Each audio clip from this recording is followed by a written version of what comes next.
part 3 now of our question answering segment. Question 9, is law school different now in the COVID-19 climate? Yes, it certainly was different last year. Pretty much everything being done online at most Canadian law schools, from lectures to events to office hours.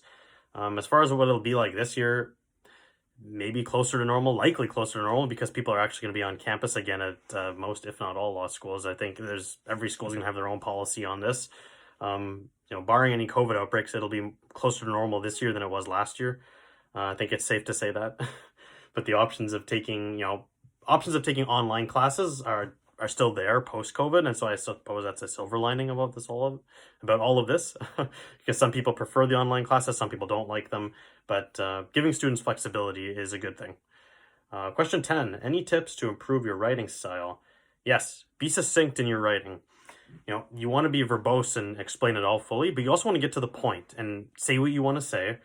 And the way to do that best, in my experience, has been have a plan of what you're going to discuss and make the points you want to make. A lot of students get caught up in the extraneous information that doesn't really relate to the underlying point you're trying to make.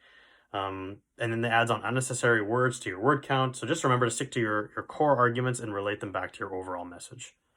Question 11. A book you highly recommend. I don't know if you mean strictly a law book or any book. I'll go with a novel. It's called The Firm. It's about a tax lawyer who starts working for a small firm in Memphis, Tennessee, before he finds out that the main client of the firm is the mafia. And so, like they say, once you're in with the mafia, you can never get out. So it's a suspenseful thriller type of book, and they made a movie about it in the 1990s. I think it was 93 when The Firm came out in theaters. It's got Tom Cruise in it. It's one of my favorites. It's very good. It's a longer movie, though. Anyway, going off on a bit of a tangent there. Question 12. What kind of legal work experience do you need? If you're talking about what legal experience you need prior to law school, the answer is none, really. I mean, people get into law school without having any prior experience working in law. And that's fine. Again, people come from all different backgrounds, and that's what a lot of law schools want. They want diverse applicants, and they want diverse law students.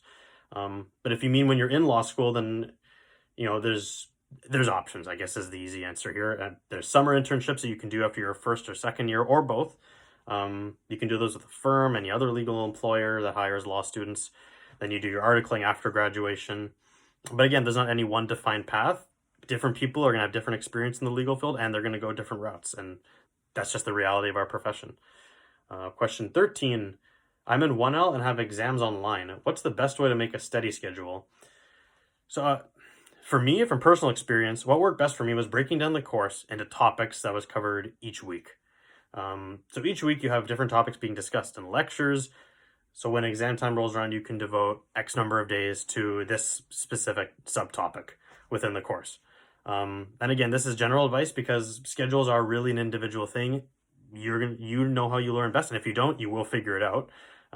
So I would say that each student has to figure out over the course of the semester, I guess, because law school is a different beast than what most people are used to. Then you want to plan your studying accordingly, and you have to play it by ear for a little bit before you figure out what really works for you. The reality is that, again, some are going to have to study for a lot more than others will. It depends on how easily you grasp the material and how easily you can apply it in an exam situation.